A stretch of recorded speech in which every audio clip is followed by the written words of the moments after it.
Let's take a look at something called item analysis. And item analysis can provide useful information about the performance of questions for a given group of test takers.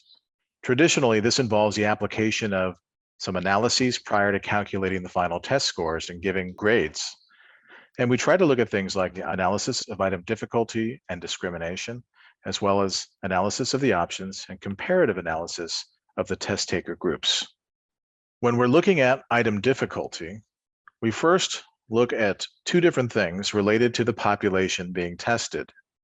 First is item difficulty, which is defined as the percent of overall test takers who got a certain item correct. And in this case, it's designated by a small p. The lower p-value indicates lower percentages and more difficult items, while a higher p-value indicates easier items. The RB is a measure of item discrimination.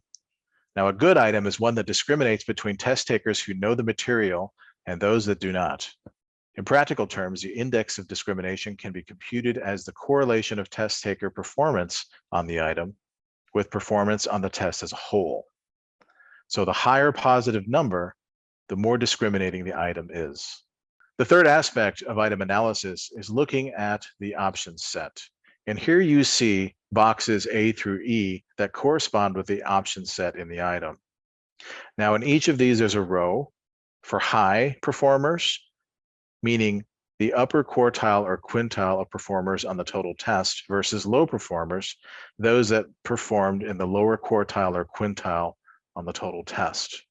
And in each of these, you'll see a percentage that corresponds to the number of high performers or low performers that picked that option as the correct answer.